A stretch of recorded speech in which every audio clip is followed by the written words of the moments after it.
Very good morning students. जैसा कि आप जानते ही हैं कि हम लोग पिछले दो वीडियो से non conventional sources of energy discuss कर रहे हैं।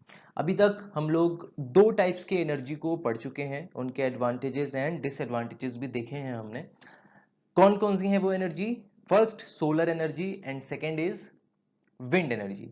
तो आज के वीडियो में हम पढ़ने वाले हैं टाइडल एनर्जी। ये भी एक non conventional source of energy है। तो चलिए देखते हैं। पहले तो टाइडल एनर्जी होती क्या है, ठीक है।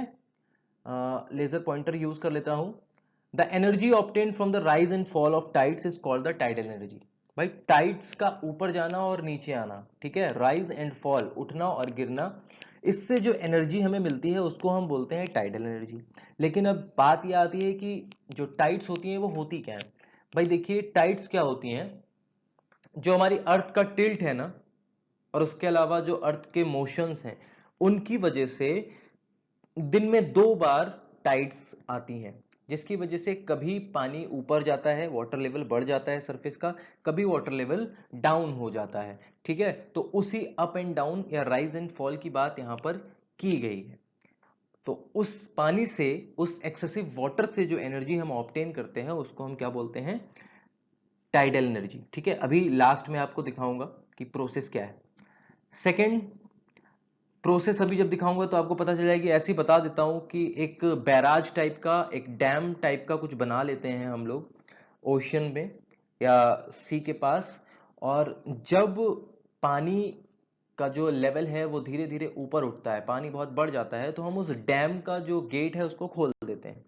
ठीक है, अब डैम में दो गेट हैं और दोनों गेटों के बीच में एक टरबाइन लगा हुआ है।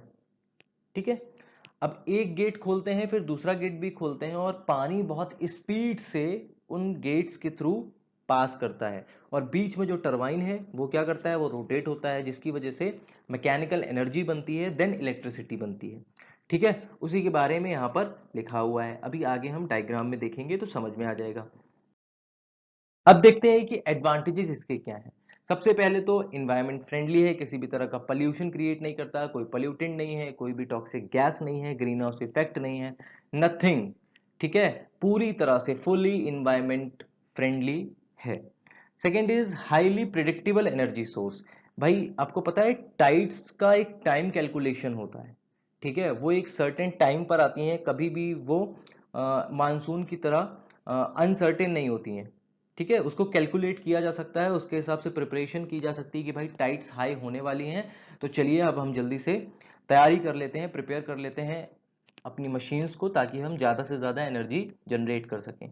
तो बहुत ही ज़्यादा प्रिडिक्टेबल होता है। ठीक है, उसके बाद आता है हाई एनर्जी डेंसिटी। क्योंकि ये प्रिडिक्टेबल है तो इससे जो हम प्रोड्यूस करते हैं ना वो बहुत ही ज्यादा क्वांटिटी में कर लेते हैं, क्योंकि इसमें कुछ भी वेस्ट होने वाला नहीं होता है। हम किसी भी तरह के पानी को बहने नहीं देते, क्योंकि हमें पता है, हम प्रिडिक्ट कर सकते हैं, कैलकुलेट कर सकते हैं, तो ज्यादा से ज्यादा प्रोडक्टिविटी हम लेते हैं। नेक्स्ट आता है operational and maintenance cost are low. इसका जो मेंटेनेंस कॉस्ट है वो बहुत ज्यादा नहीं है, बहुत लो है, और इसको आसानी से चलाया भी जा सकता है, उसमें भी बहुत ज्यादा खर्चा नहीं आता है। ठीक है, अब लास्ट वाला देखिए, बहुत ही ऑब्वियस सा है। An inexhaustible source of energy, कभी ना खत्म होने वाली एनर्जी। भाई पूरी दुनिया में 71% पानी है, ओशियन है। ठीक है, अब ओशियन का पानी खत्म हो जाना तो आप इमेजिनेशन में ही ऐसा सोच सकते हो, अदरवाइज मुझे नहीं लगता, इवन किसी को नहीं लगता कि कभी ओशियन का पानी खत्म भी हो जाएगा। ठीक है, तो जब तक ओशियन में पानी है तब तक हम इस एनर्जी को बनाते रह सकते हैं। ठीक है, तो ये 5 एडवांटेजेस हैं टाइडल एनर्जी के। एडवांटेजेस की बात करें, सबसे पहले तो high tidal power plant construction cost क्या है? जो वन टाइम इन्वेस्टमेंट है कंस्ट्रक्शन के लिए, वही मैंने आपको सोलर में भी बताया था, विंड में भी बताया था। वैसे तो ये चीप है, बहुत ही लो कॉस्ट ऑपरेशन होता है इसका, बट जो वन टाइम इन्वेस्टमेंट है जो करना पड़ता है इसको बिल्ड करने के लिए सी में, वो बहुत ज्यादा है। ये एक इसका नेगेटिव पॉइंट है। ठीक है, इसकी वजह से जो मरीन लाइफ है उस पर भी निगेटिव इन्फ्लुएंस पड़ता है, क्योंकि अंदर मशीन्स का यूज करते हैं हम। ठीक है, तो हो सकता है टरबाइन में जो पानी आता है उस पानी के थ्रू कभी कभी मछलियां भी आ जाएं, फिर वो टरबाइन में फंस के मर जाएं, तो ये भी दिक्कत होती है। तो नेगेटिव एक तरह से इन्फ्लुएंस करता है ये मरीन लाइफ को। ठीक है, उसके अलावा ये हर जगह पर नहीं कर सकते हम, हर जगह पर इसका प्लांट या जो भी ऑपरेटिंग सिस्टम है उसको लगा नहीं सकते हैं। एक आइडियल जगह होनी चाहिए जहां पर हम डैम को क्रिएट कर सकें। तो dam can not be built anywhere, तो सेलेक्टेड होती हैं, उनको रिसर्च करने के बाद सेलेक्ट किया जाता है कि कहां पर हमको बनाना है। ठीक है। उसके अलावा the variable intensity of sea waves.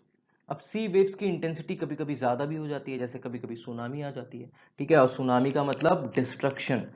तो इंटेंसिटी कभी कभी तेज होती है, कभी कभी धीमी होती है। उसकी वजह से भी हमें जो प्रोड्यूस करना होता है इलेक्ट्रिसिटी, उसमें वेरिएशन आ जाता है, फ्लैक्चुएशन आ जाता है। ठीक है। यहां पर देखिए, ये मैं आपको बता रहा था, ये देखिए, ये एक गेट लगा हुआ है, ये दूसरा गेट लगा हुआ है। ठीक है, और बीच में एक टरबाइन लगा हुआ है। अब क्या है, पानी का लेवल देखिए धीरे धीरे धीरे धीरे ऊपर बढ़ रहा है और ये पूरा का पूरा भर गया है ना। Level of the high tide, यहां तक पानी आ गया है। अब अगर और ज्यादा ऊपर हो जाएगा तो फिर ओवरफ्लो होके ये यहां से बहने लगेगा ऊपर से इसके। ठीक है, लेकिन हम वैसा नहीं होने देते हैं। हम क्या करते हैं, दूसरे डायग्राम में देखिए, यहां पर हम गेट को धीरे धीरे खोलना स्टार्ट करते हैं। Number 1 gate, number 2 gate. अब आप देखिए वाटर का फ्लो बहुत ही स्पीड से इस तरफ जा रहा है, एरो बने हुए हैं। अब जब ये इधर जाता है तो ये टरबाइन घूमते हैं और फिर इसके थ्रू जो मैकेनिकल एनर्जी रिलीज होती है या जनरेट होती है उसको हम स्टोर करके इलेक्ट्रिसिटी में कन्वर्ट करते हैं। ठीक है, तो ये एक प्रोसेस है बहुत ही सिंपल सा, टाइडल इलेक्ट्रिसिटी को जनरेट करने का। ठीक है, वीडियो में बस इतना ही, टाइडल एनर्जी के बारे में इतना ही पढ़ना था आपके सिलेबस के अकॉर्डिंग। तो अगले वीडियो में हम अगले टॉपिक के साथ मिलेंगे, तब तक घर पर रहिए और अपना ख्याल रखिए। Thank you so much.